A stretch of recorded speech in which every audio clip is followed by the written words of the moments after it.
Sunday recap, week 9 edition. As always, Kevin Bunk, Michael Marlowe coming to you for BTO Media, breaking down the Sunday slate. Last week stunk. Bad slate. We said it then. Probably the worst we'll get all year looking back at it. Today was awesome. Every 1 o'clock game was a one-score game. They were all great except for that Giants game ends up being a 10-point difference, but still wasn't awful like last week. We start with Bears-Bengals, Mike. What a roller coaster. Insane game. Absolutely insane game. How about Joe Flacco? I mean, what a run. What an insanity run the last 4 games for this guy since being picked up off the street but from the Browns. This guy has been unbelievable. And yeah, that was almost an all-time collapse, all-time bad collapse there from the Bears, who are obviously still fighting for a spot. They are going to be in this thing. I mean, we talked about it. I think I counted them out last week after the win.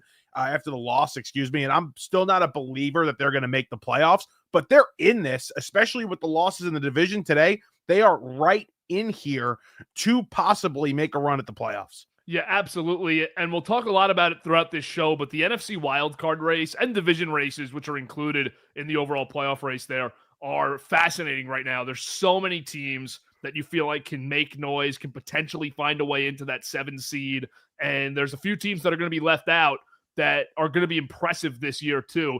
But this is one of those Bears games that it just feels like a change of time. Like, well, Chicago loses this game all the time. And I'm sitting there thinking, same old Bears, they're poor fans. They'll just never get it right. These things always seem to happen to them. And then Loveland finally has this breakout moment in the perfect time for Chicago. And it just feels like it's not the same old Bears. I know it's the Bengals who are not good and have not been impressive, and their defense is horrifying. But to win this game and to find a way to overcome the adversity that you got yourself into late was really impressive to me. Both of us are fans of at least one team that all they do is cause us pain, and historically, they're just so bad. So we know that in the start of a new regime where there's a lot of hope, and you feel like you have the right players there, a win like this where it's a loss every other year, for it to actually be a win, yeah, that must feel so much different for those fans and for those players that have been there for a few years now. Yeah, absolutely. And on the other side for Cincinnati, I have 2 questions for you. One is something I just saw on Twitter right before this, and I just have to... I have to just say it, even though I don't agree with it. Are you any less impressed with Burrow because Joe Flacco steps in here and just lights it up in the same exact way? Because I saw a Bengals fan who I don't know at all say, this is why I think Burrow's overrated, because 41-year-old Joe Flacco comes in and puts up the same numbers with this offense. And I don't agree with that. But, I mean, it's the same production offensively. It is, especially lately. Now, listen, it's a lot of shootouts, right? You're playing in a lot of shootout games with how bad that defense is. I mean, I thought you were going to ask me, is it time for Zach Taylor to go finally? I mean, I feel like we've asked that question a lot in the last 2 years. But should he almost get credit for being able to have Joe Flacco in there and produce offensively the way they are? Again, a lot of shootouts. I get that. And the score's going to run up and the stat line is going to look great. But maybe when we're comparing Burrow to the Lamars, the Allens, the Mahomes, the Mays of the world, maybe he gets knocked off a little bit of a pedestal because of the way Flacco's playing, but I'm still obviously, like you said, a big Burrow guy. Let me defend Zach Taylor for a second, though, because I'm not a huge Zach Taylor guy, but I'll play devil's advocate. This defense is horrendous year after year now, and they've put no positive resources into the offensive line, into their defense. Their first-round picks have been atrocious. Their whole thing now has been, this is what the Rams do. Let's pay offensive skill guys, some of whom we develop, some of whom we bring in from the outside, and let's develop young defensive players.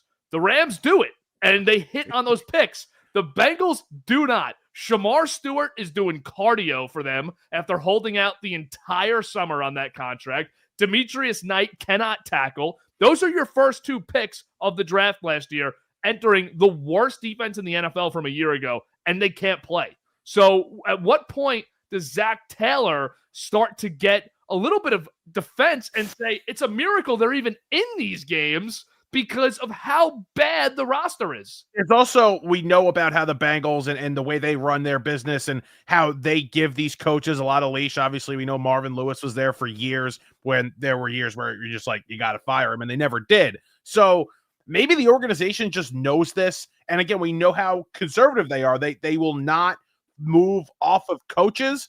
So I think the way they've been playing with Flacco, I think there is a case to be made that Taylor deserves to keep his job, and it's not all that bad. And Taylor's a guy that I would be stunned if he got fired anyways because of the reasons you just said, and he got an extension 2 years ago that takes him through next year. I don't think that he gets an extension this offseason, but you probably get to make it or break it. We'll give you a healthy Burrow back for both the GM and coach who are tied together through 2026. Yeah, but the GM, like, that's where I have an issue. And Taylor's not a guy where if you fired the GM, the owner's going to sit there and say, well, you have to keep Taylor. You have to hire Taylor. If the new GM wants to keep Taylor, fine. But like the GM, man, the way this roster is built is so unbalanced, and they have so many issues everywhere. Their draft history the last few years is really bad too. Yeah. Really bad. I mean, you're gifted Burrow and you're gifted Chase. I mean, yeah, Higgins a great pick in the first round, but he fell to the second round. He fell to that second round spot. There's an argument to this point with the Chase Sewell thing that we don't have to get into today, but about general managers making the right picks. And the Lions got Sewell and Amon-Ra St. Brown later in the draft. I mean, that's a GM who prioritized the position. I think they would have taken Sewell if they had the first pick in Detroit. So it's just one of those things that you can argue about, but don't know about. Burrow's one of those guys, too, if you had all that belief in him, and I understand the hype, college teammates, this and that, but Burrow is that good. Burrow makes T. Higgins look like a one on most teams. You saw that today. And the number 2 guy would have probably been great. So I've always been on the side that they should have taken Sewell. Yeah, you got to protect your guy. All right, let's go Vikings, Lions. This was a stunner for me because I picked this week pretty well going through everything before today. I did not think that the Lions would drop this game, and McCarthy showed some signs early. I think if you're a Vikings fan, you have to be really encouraged after a tumultuous last few weeks to go into Detroit and get a huge, huge win today. To win this game was shocking. I thought they'd keep it somewhat close. The spread was around 8.5, 9.5, but 100% to steal a win in Detroit almost feels impossible since Campbell and Goff have been on this run here. To go into Detroit and get a win like that, especially for divisional opponents who's been struggling. You were texting me earlier. JJ looked good early. Didn't finish the game as strong, but had a lot of things working, and their defense really finally showed up today. And it was just shocking to see that team basically playing on their heels in Detroit. I have a little bit of a gripe with Detroit, and I don't want to go too deep into complaining about their offense again and the way the plays are called and John Morton and Ben Johnson and the whole deal. But I'm just subconsciously, like deep inside my soul, hate that David Montgomery gets more carries than Jahmyr Gibbs. And I like David Montgomery, but I know you're not going to do it. And I know this is so reactionary and this is so casual. I'd trade him before Tuesday. Like, Gibbs has to be a 25 touch a game back, and he's not. He does, but like, it's a perfect combo. It is. If you're going to do it, it's perfect. And it'll get you through the grind of the season. So like, I'm admitting that's a reactionary casual take, and you wouldn't do it if you're the GM. But Gibbs has to touch the ball 20 times. No, you're 100% right. And even if he's catching the ball out of the backfield, he has to be, because he's that electric of a player when he gets the ball in his hands. But 12 touches today. 12 touches that today. Can't happen. Can't happen. Unless he's hurt, nobody said anything. That cannot happen. But it was shocking. That was a shocking development in Detroit today. And that's a great job, again, by Brian Flores and the Vikings, just being able to keep a team at bay. I know they give up 24 points, but that's not crazy in today's NFL. It's a pretty good defensive game, especially against Detroit. So I think just unbelievable signature win for Minnesota. Little heat here, too, for KOC, by the way. Little heat this week. Responding to some heat. I think that report was pretty BS, because we jokingly texted about it. Like, please fire him. Please make him available. And like he would take our jobs. I know, right? But a really signature win for them. And they probably do it for their coach and their quarterback there, who really needed a win. He needed a win. And now they're in a driver's seat to potentially get a wild card spot. So are you back on the JJ train like you were earlier in the year? I'm on the let's get excited, but we have to see the progress train this year. I'm not going to say he's definitely a franchise guy. At this point in time, it feels like they should have absolutely kept Darnold, and I still feel that way after JJ today. But JJ had a really good first half today, and they got a win, and for the most part, controlled the ball, had one interception that wasn't a really good throw. It was behind the receiver. We'll see. We'll see on JJ. I think he can progress, though. He's better than Wentz for that. For them, he's better than Wentz. It might look nicer with Wentz sometimes, but it's the boneheaded plays are awful, and the structure of the offense is gone with him. I can't believe Wentz was playing with a torn labrum. What are we doing there? Just trying to get that starting job next year somewhere. Yeah, I don't know. That was crazy. Trying to find a way to work in that starting job. I don't blame the guy. Tough one. Panthers, Packers. Talk about an upset. A real survivor pool buster today. Green Bay, I don't even know where to start, but I'm watching a lot of this game. Can never wear those uniforms again. No. That's for damn sure. Ugly loss, both aesthetically and the way it happened. This is a disaster for the Packers, who are really lucky the Lions lost today. What? And I'm genuinely asking this question. How could a team look so great one week and then play down to their opponent the next and literally look like the worst team in football? Did anybody look worse than the Packers on Sunday here? Did anybody look worse than the Green Bay Packers today? Because, oh my God, Jordan Love looks like he's a rookie back there at times. That play where he rolled all the way out to the right and threw the ball to is he throwing games? When he just threw the ball to the cornerback, so bad. And the corner dropped it. And the drop, that's the most nauseating part. You're watching, you're like, did he just throw that? And then you're like, did he just drop that? Like, what is going on? And it doesn't help that they looked like morons in those jerseys. What an all-time bad day for the Packers, who lose Kraft now too. And he looks like he's going to be out for the year with a knee injury. And Golden got hurt as well today. So, yeah, today was a really bad day in Green Bay. Really messy day for the Packers. Correct me if I'm wrong here, and if this is just an immediate thought about the game. Does it not feel like in the Matt LaFleur era, the Packers play up or down to their competition, which a lot of times works out great because you end up going and playing a team really well, but it feels like out of maybe 18 games a year, 14 or 15 of them, they play right to their competition, and we saw that against Cleveland. We now see it against Carolina. We saw it against Dallas. We saw it with Rodgers a few times in those MVP playoff seasons, especially that loss to San Fran at Lambeau. I feel like the Matt LaFleur Packers have a real tendency to play to their competition no matter who they're up against. And you saw it against Arizona as well this year. It's absolutely fascinating. And again, it's like you sit there and you look on paper and, if you're going to find one flaw with the team, it's that the receivers are young and there's really no alpha in that room. And Kraft was really, starting to become that number one option in the passing game. He now goes down. How do you have any confidence in this team moving forward? As a favorite in the NFC, I cannot pick them against anybody, against the Rams, against the Eagles, against the Lions, even though they beat up on them already.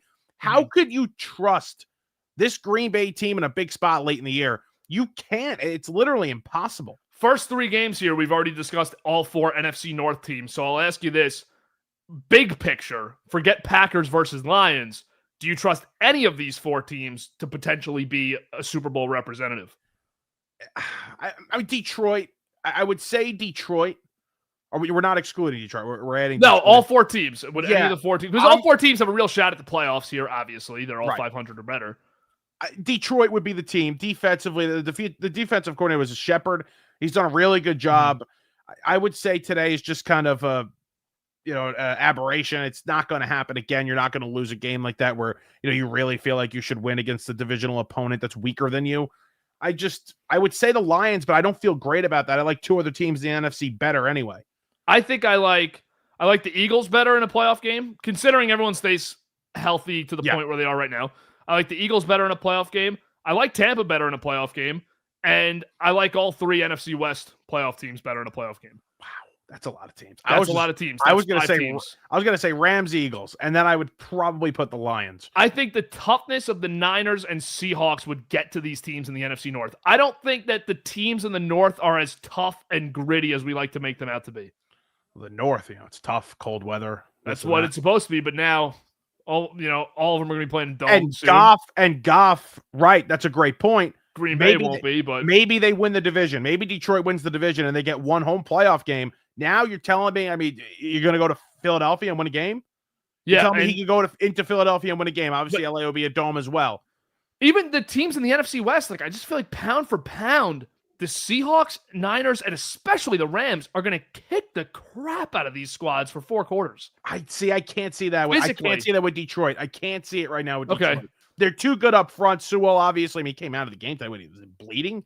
What happened with Sewell today? I don't know. I didn't see the update on it. But I can't see that with Detroit. With Green Bay, yeah, I'm out. I'm fully out on Green Bay. Yeah. I'm done. And then the other two, I don't think we can consider serious. No, not yet. But Super Bowl. Chicago's fun. Chicago's certainly fun. And Minnesota could get fun, but they're not yet. No, there's a weird vibe. There's a weird vibe right now around them. There is. Let's go Broncos Texans. This was an intriguing game. It went, I'd imagine, the way we all expected it to go, because it certainly went the way I thought it would go. Low scoring, both teams under 20 points. It ends up 18-15, last second field goal. It's a big win for Denver. It further reaffirms that the Texans defense is really good and they can play with anybody and they could win any week. But now they're 3-5. It looks like their playoff hopes are just sliding so far now, and they're going to need to make a serious run because their offense is not good. I was on Houston today. Obviously, Stroud gets hurt early in this game. The concussion didn't look good.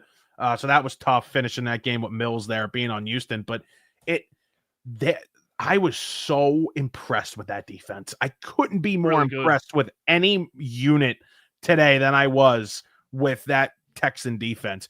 And even last week, they were favored against San Francisco at home last week, and I was shocked. And they're favored at home again today against Denver.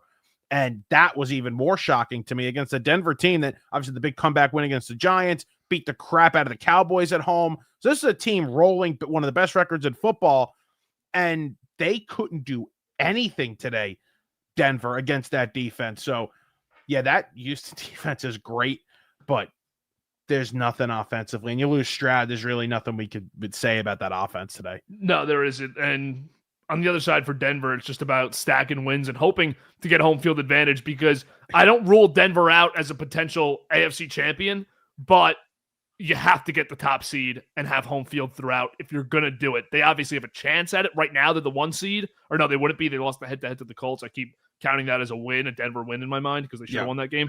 But they are both 7-2 now. They still lead this division, which saw a Chiefs loss. I mean, it feels like Denver's totally in the driver's seat for this division. Yeah, right. I mean, the Chargers are still there at 6-3, but Alt goes down today. That didn't look good at all. Nope. So they're still banged up on that offensive line. How could you really trust them? Plus, they're the Chargers. Kind of feels like it's Denver's division right now, unless you have a run here from Kansas City where they don't lose a game or lose one game. Which could happen. Which could absolutely happen to end the season. Let me ask you this question. It may interfere with some overreactions that me or you may have. Mm-hmm. Out of these 3 teams, who do you trust the most? And then I think I know who you're going to say. Is it even close with the 1 and the 2? Okay. I didn't give you the team set. Trust. Oh, I thought you were just asking about the 3 AFC West teams. Okay. Indianapolis, New England, Denver. Denver's my 1, and it's not close. Okay. Do you agree with that? I agree with you.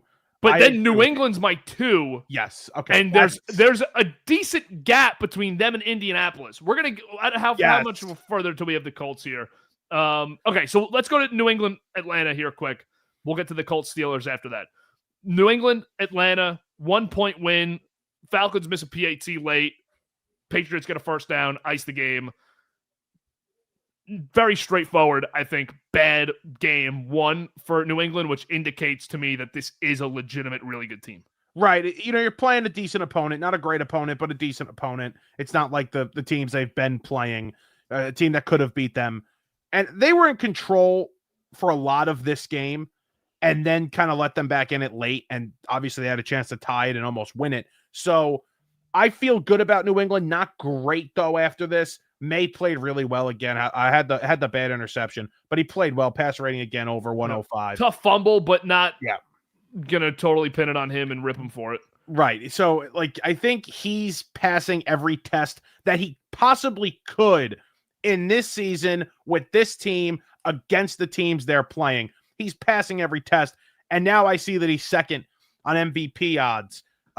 So that's a big jump for him as well over Allen. So yeah, it's a big leap for him. They're in the driver's seat to win this division. I mean, well, they still are. It's going to come down to that head-to-head with Buffalo because Buffalo's played one less game. New England hasn't had their bye yet.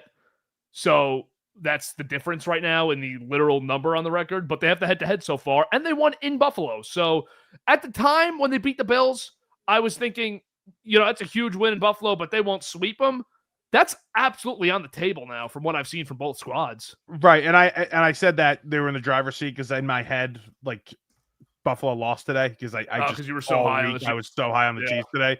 So I shouldn't have said that. But yes, they still are in the driver's seat, just not like firmly. I was going to say firmly in the driver's seat. It's a real shame that's not a Week 18 game. Bills, Patriots. That would have been great. That would be an electric.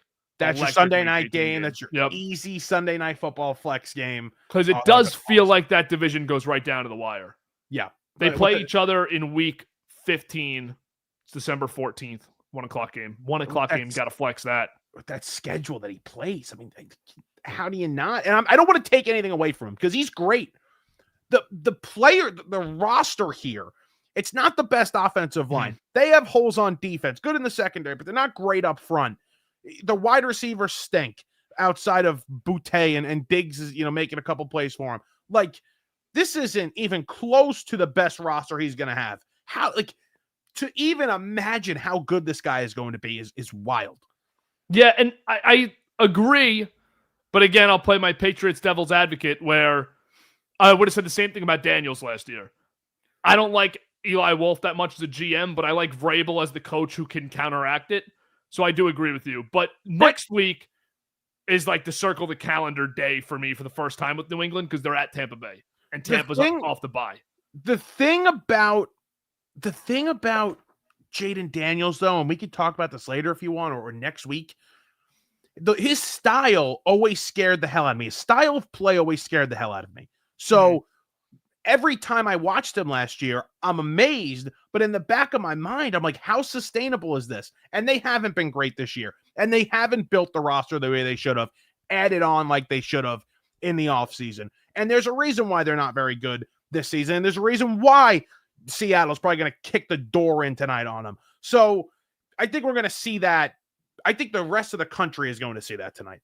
Hypothetical next 10 years. I know this is a dumb question. Who wins the division more? Or next 5 years, who wins the division more, Patriots or Bills? It's a great question because I was just about to say to you, like Allen and McDermott probably thought this is our division for years to come. There's nobody. And all of a sudden you got May. I'd say Allen, he's still the better player, but he's going to sneak a couple in there. He's going to sneak a couple. They might get one this year. And this might be the year. Their next two games, you're going to laugh at me. Next two games, though, are a huge test for them because they're at Tampa Bay. And then, I know you're going to laugh at me, they play the Jets on a short week on Thursday night. Just the counter of you go play the best team you've played this year with the exception of Buffalo on the road. They're coming off the bye. And then you have a short week back home against a division opponent.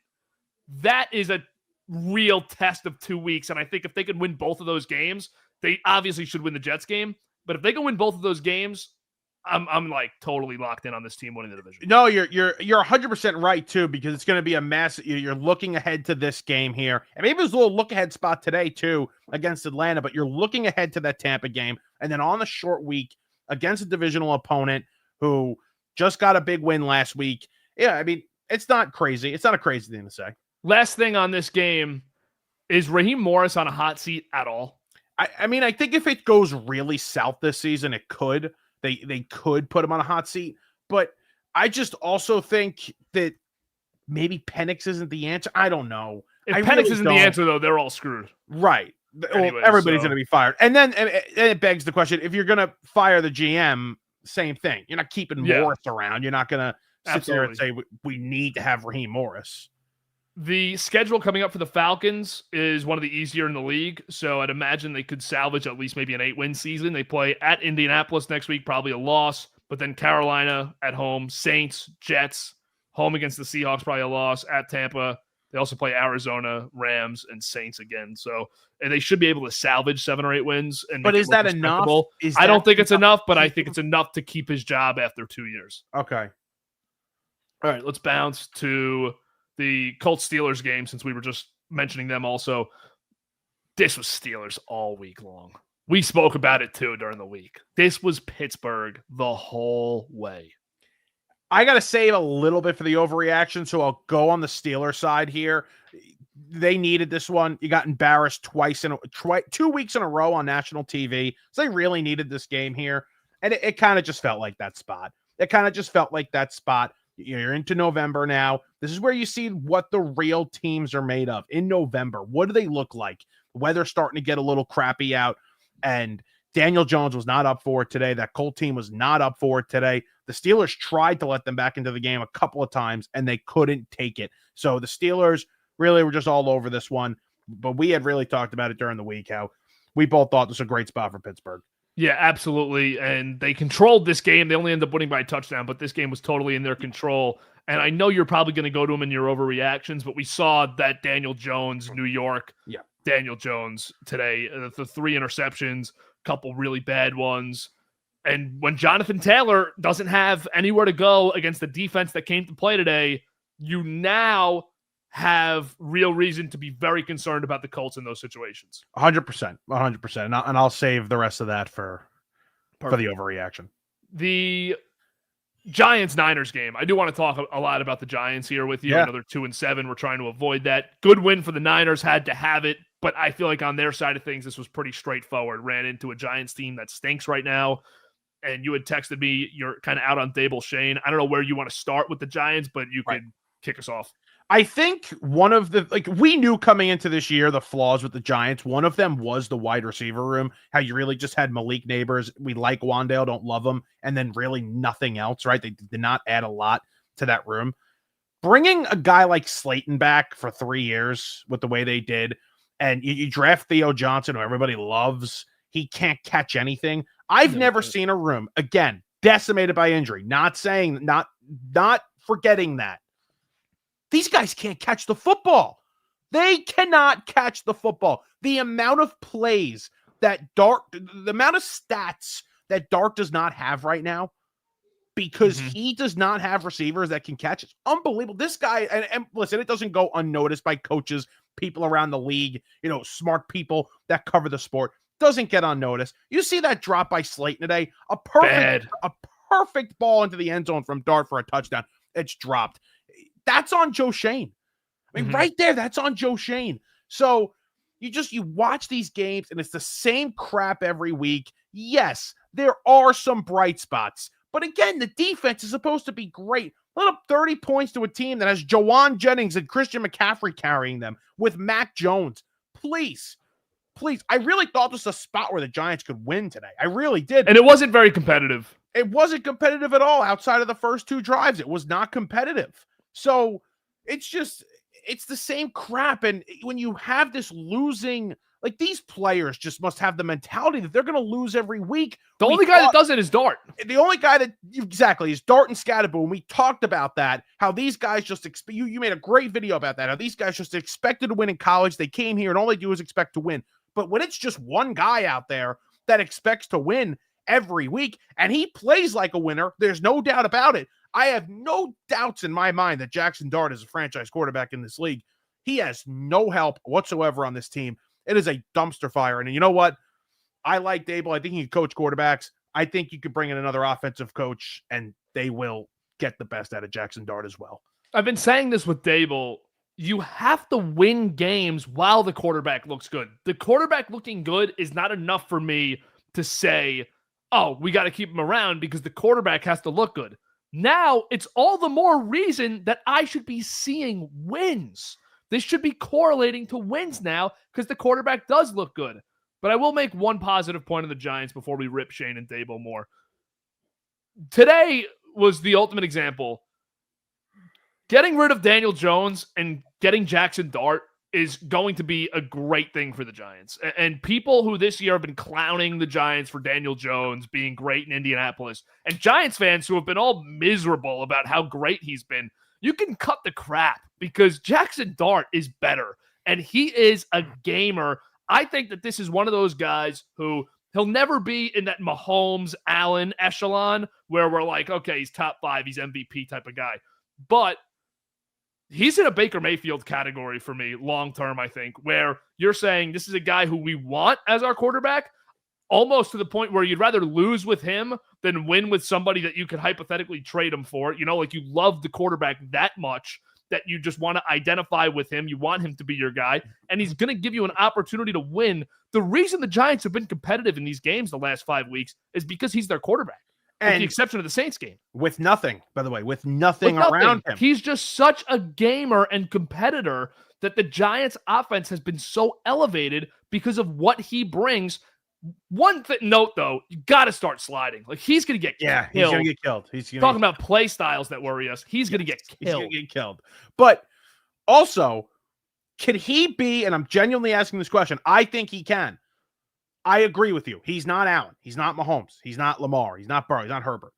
But could he be in that class with a guy like Goff and Prescott and Absolutely. Hurts? That's and where I'm in that Baker category. And you can win with that. You can win Super Bowls with that caliber Absolutely. of a quarterback. And the Giants currently have that guy. Yep. Absolutely. I'm totally in on Dart. Look what Daniel Jones played. I know we talked about this. Look at what Daniel Jones played with last year. This roster just a little bit better. It had neighbors last year, right? Yeah. Daniel Jones got benched, got cut. Dart is competitive and almost beating really good teams. Obviously beat the Chargers, beat the Eagles, almost beat the Broncos. I mean, that's the difference right there if you want to compare the two. Joe Shane did a disgraceful job, though, with a lot of aspects of this team. One of them's obviously the receiver room. The other one's the secondary. I mean, just absolutely awful. And I knew it would be coming into the year. I don't think that was a crazy take. Nobody's surprised. And you lose a few guys to injury, and now it's just horrifying. But my God, if we don't get a freaking kicker in here other than Graham Gano, at some point, I'm going to lose my mind because he is so unreliable at this stage of his career.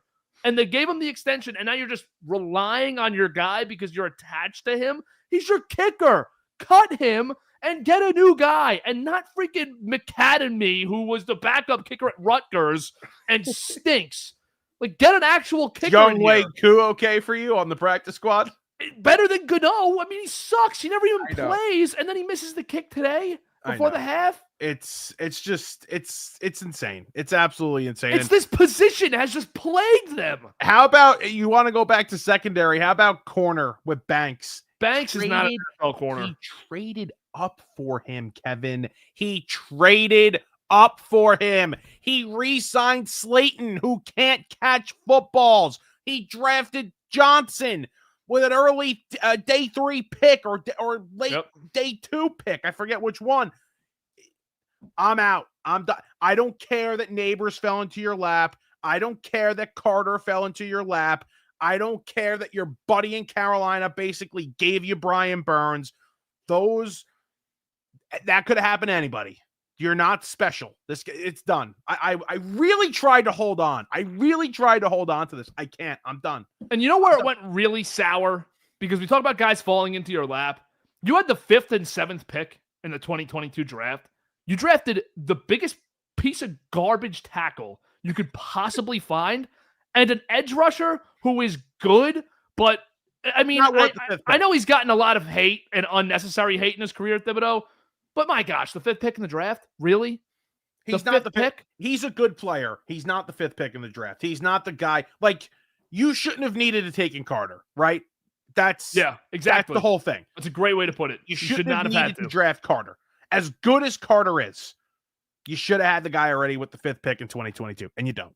And that was a pretty good draft class when it comes to guys who went after. I mean, Charles Cross was the 9th pick, and he's one of the best pass-blocking tackles in the entire NFL for Seattle. Drake London was the 8th pick. You think the Giants could use him? Did you see his day today? Garrett Wilson was the 10th pick. You know who they wanted in that draft? Sauce.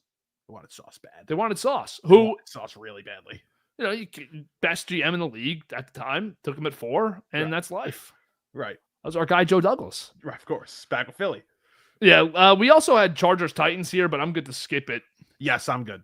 We didn't have any skips today. Look at us. Yeah, so Chargers Titans, good for the Chargers. Need to get the win. Titans think a little bit scary in the beginning, but whatever. Move on. Yeah. And then we had this Chiefs Bills game, which 28-21 final. Allen gets the win. He's won 5 straight now against Mahomes in the regular season. Mahomes has all 4 playoff matchups between the two. Buffalo needed this. I was surprised they got the win. I know we were both on KC this week. I read this game completely wrong. I shocked, honestly. They were really ready to play. The last few weeks, even though, Buffalo killing Carolina last week didn't really make much of it. Mm-hmm. I just thought that KC was playing much better football and were really starting to get rolling. And today's kind of hit a wall. They weren't awful today, but it certainly wasn't good enough to beat the upper echelon team in the AFC, the top dog in the AFC. So right now, Buffalo can say that they are the top team. And we're going to have to see this matchup again. Obviously, we all look forward to this matchup when it gets to the postseason. I think today locked the Chiefs into, again, if you were, you said it before, unless they went out, I think this locked them into a wild card spot, which is a fascinating change of the narrative of the playoff, because we had the year a few years ago where they were the 3 seed, and it was they can't go on the road and beat Buffalo or Cincinnati. They can't go on the road and beat these teams, and they did. And now it's going to be going on the road the whole way in the playoffs for Kansas City if they want to get to another Super Bowl. And for Buffalo, you keep yourself in position to strike and get the division back from New England later in the year. A lot was on the line in these playoff games for the 2 divisions that they're in and for the seeding. And, Kansas City's no lock to get into the postseason at 5-4. So you have to be careful. You have to make sure that you can stay healthy and keep your foot on the gas here. I think they're going to get in, but it's a significant win for Buffalo in the landscape of the AFC. Do you not feel great about Kansas City right now, though? For some reason, I just feel so good about this team right now that no matter what happens, and it doesn't look like they're going to win the division. What are they? They're 2 games back. They're 5-4, and Denver's 7-2. So yeah, the 2 games back here. Denver, they're not going to win this division, but for some reason, I feel so great about this team. Getting Rice back, Kelsey, was starting to come alive a little bit late in the year. So I don't know. I just feel good about this team, and I think they are going to figure this thing out, and I think they're going to be able to go on the road, go into hostile environments and win, because I trust their quarterback more than any quarterback I've ever trusted besides Tom Brady. I'll give you a quick look-ahead game. Kansas City's on the bye next week at Denver, November 16th, 4:25. But again, that's tough. That's a tough. Brutal game. Look through their schedule. They have an impossible schedule the rest of the year.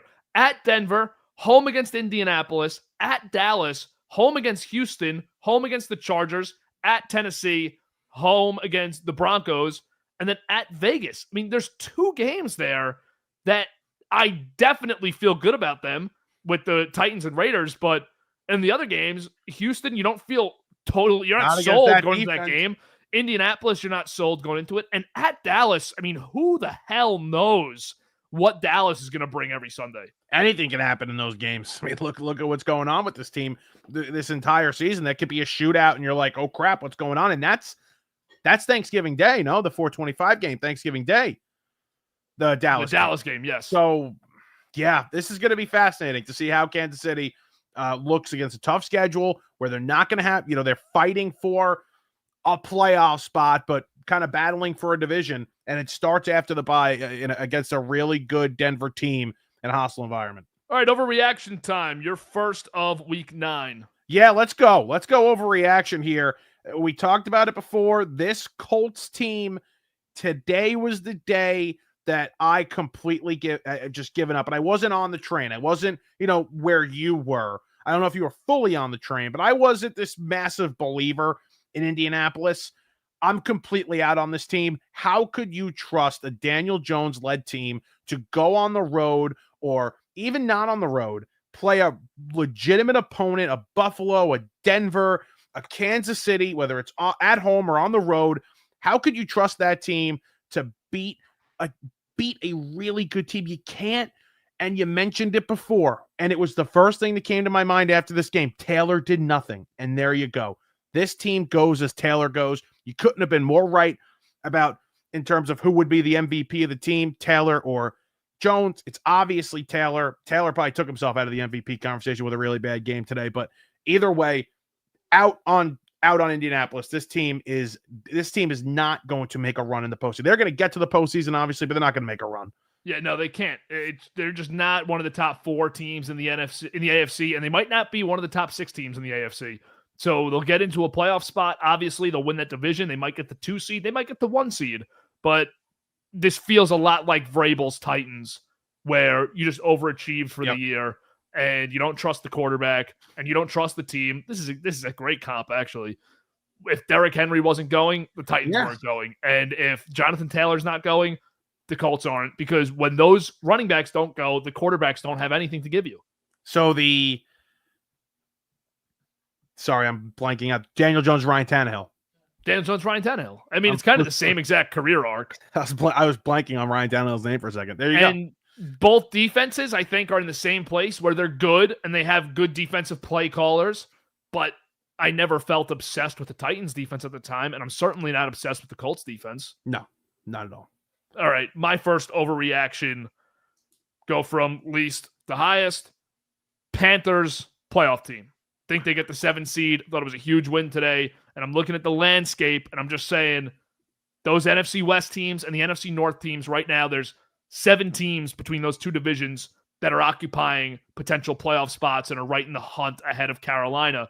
But they got to cannibalize each other at some point. It's tough for all 7 of those teams to stay on top. You could see maybe more unlikely, I think, in the NFC West, but you could see the Bears or the Vikings hitting a little slide, having their spot drop. And Carolina is just a weird team right now where I feel like they're going to find a way to win a couple of these games. They play the Saints twice, including next week. They play Atlanta again. They play Tampa Bay twice. So you still have 5 of your division games. And then where you're really going to have to make your money is you're going to have to win at least 1 of their 3 games against the NFC West. They play the Niners, the Rams, and the Seahawks one more time each. But I think Carolina finds a way to be kind of that,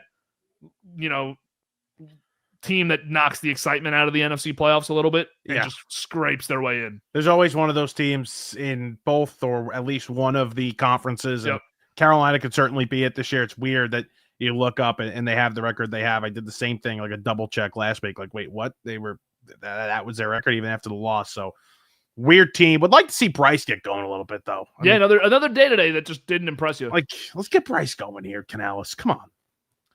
My second overreaction, last week I had said the NFC is wide open, and I'm taking that back. My overreaction is this is between 2 teams. It was between 2 teams last year for the most part. It was the Rams and it was the Eagles, and these are the 2 best teams in the conference. You watch the Lions play today. You watch the Packers play today. We've seen the Bucs struggle with a ton of injuries here this season.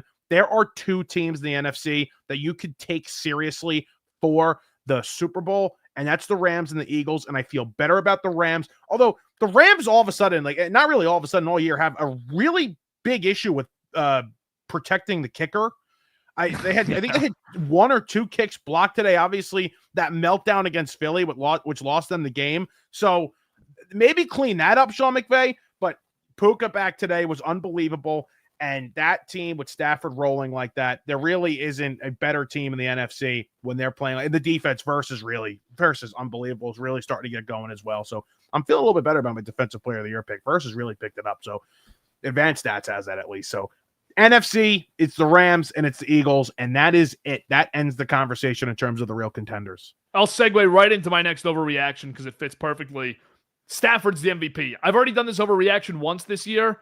Best quarterback. No one's playing more efficiently. No one's running their offense better than Matthew Stafford is this year. Another 4-touchdown day with no turnovers, 281 yards. He was 24 of 32. He has done a great job of finding his top 2 receivers. And I think Devontae has given them an element in the red zone that they haven't had since the Super Bowl year with Cooper Kupp. He fell off in the red zone the last few years in his production. But Devontae now is such a touchdown threat when they get close, and Stafford's used them perfectly. Puka is unbelievable. They got Kyron Williams going today for the first time in a few weeks, which was nice to see. Blake Corum, a nice change of pace back for them as well, 13 for 58. But Stafford is the engine, and he has just done an unbelievable job. He's going to finish with over 40 touchdowns and probably under 5 interceptions this year, which is something that very few guys have been able to do. That's what he's pacing at right now, and I'd be surprised if he doesn't hit those numbers. He's been that great.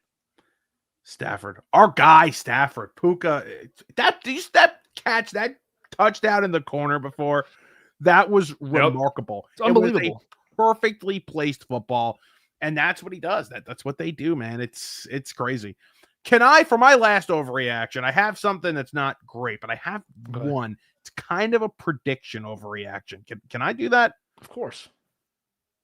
Tonight, when we watch this football game, I think the world is going to say, and I kind of gave it away before a little bit, what the hell were the Commanders doing? I think this is going to be a big game for Seattle. I think they're going to put themselves on the map, and I think we're going to have serious questions about the direction of this organization, even with Daniels. Yes, the injuries scare the hell out of you, and he's great. But even with Daniels, can they put the right pieces around him consistently? Might lose Kingsbury, whether it's this offseason or the next. Do they have the right pieces around Daniels? I think those questions, we're going to be asking them after this game tonight. So my overreaction is kind of a prediction. I think we're going to have to ask some serious questions in the offseason about the direction of the Washington Commanders after this terrible offseason. Yeah, we can do just Sunday Night Football picks right now. Belt to ass tonight. Seahawks are going to stomp them. I think so. I really think so. Seahawks, we talked about the physicality before. Mm-hmm. There's not a team in the league that hits harder, that plays tougher in the trenches than the Seattle Seahawks. And they're going to pound and pound and pound the rock. And then they're going to show you that Darnold deep ball, which has been so beautiful this year to JSN. Unbelievable connection. And they're going to kill him. They're going to kill him. They're going to kill them tonight. I just put it in. I just put it in tonight. I just put it in. I put the -2.5. I just put it in. You're going to sit here tomorrow morning and say the Commanders are dead. This team will not win the rest of the year. They won't win. It's not a prediction about the rest of the year, but that's just what you're going to say after what Seattle does. And Seattle, tonight is the Sunday Night Football game that everyone who says, Kevin, you're crazy for putting them number 3 in your power rankings. This is the night they jump to 1. Go kick their ass, and you get the 1 spot on Tuesday morning. Get it done. This is their coming out party tonight. Coming out party tonight. Let's go. My last overreaction. Little draft tie in it. I think the 2 teams that are competing for the number 1 pick are the Saints and the Titans. I think both would take quarterbacks if they got it. Cam Ward was obviously the first pick last year. That's the more hot take part of this. Yeah. Tyler Shuck was a top 40 pick this past season. He looks like he stinks. I never understood the pick. He was not one of my guys at the draft, and I just haven't liked what I've seen. I didn't love what I saw from at Louisville. I don't understand the project hype that he got. That's not crazy. That's not the crazy thing. The Cam Ward thing is, and I have just not enjoyed what I've seen, and I think you get a chance to, I know it's different because they weren't both first picks, but I think you get potentially a chance to Josh Rosen this with a new head coach and find a team that will, like, the Browns or the Jets or somebody who fall out of that top 3-4 pick range and say, you know what, I'll gamble and give you the 2nd round pick for Cam Ward. And the Titans can say, all right, let's just start this over. Bargonzi in year 2, go get a head coach, use the first pick to get a quarterback, use Cam Ward to get ammo to build around him. But Bargonzi's there, and like he makes that pick. Now you have a new coach coming in. But Bargonzi made that pick, so that's why it's just like, yeah, that'd leave a really bad taste in my mouth. If I'm the owner and I'm sitting there and I'm like, I had a couple of blue chip prospects sitting there. If you really didn't love a quarterback, don't take them. Don't take the quarterback. Let me ask you this question. Redo right now. Does Dart go ahead of Cam Ward? Dart goes 1 if they did it right now. Okay. Absolutely. Dart goes 1 if they want to still take a quarterback. Right. But I don't think any of right, and that's part of it. Or do they go, another position? They go defense, they go Carter, they go Hunter. Where do they go? Is it Dart or is it one of those? It's not Ward. It's not Ward. Like, stop me if there's a player you'd take over Dart at 1 if you're the Titans. Travis Hunter? No. Abdul Carter? No. Will Campbell? No. Mason Graham? No. Genty, Membu, McMillan, Kelvin Banks, Colston Loveland, Michael Williams, Tyler Booker, Kenneth Grant, Tyler Warren, Jalen Walker, Walter Nolan, Shamar Stewart, Gray Zabel, Amika Ibuka, Jade Barron, Derek Harmon, Omarion Hampton, Matthew Golden, Donovan Jackson. That's every pick before Jackson Dart. Trust me, there's not a better one after it in the first round. Honestly, there is not a team that needs a quarterback that would take the player they took over Dart before that. The Steelers looked like the dumbest team in the first round at pick 21. Because they took Derek Harmon, who's a rotational defensive tackle for them, could be a good player, could have had Jackson Dart. A lot of GMs going to be kicking themselves. Vic Fangio said that ahead of the game last week. A lot of teams will be kicking themselves for a lot years to come. Absolutely. That's a wrap on today's recap. Good for Jackson Dart, even in the face of a loss. He's the franchise quarterback for the Giants. He got a lot of praise today in a 10-point loss. Really, a non-story. It was a bad game. That's a lot of praise from us. All right, we're going to wrap it up there. We appreciate you sticking with us. Enjoy Sunday Night Football. Let's go Hawks. Show me and show everybody what I've been saying about you all year long. And just absolutely pound Washington. But with that being said, it's commies by 10. Yeah. It's commies by 10 after everything we've said tonight. Thanks for watching. We will see you in the next one.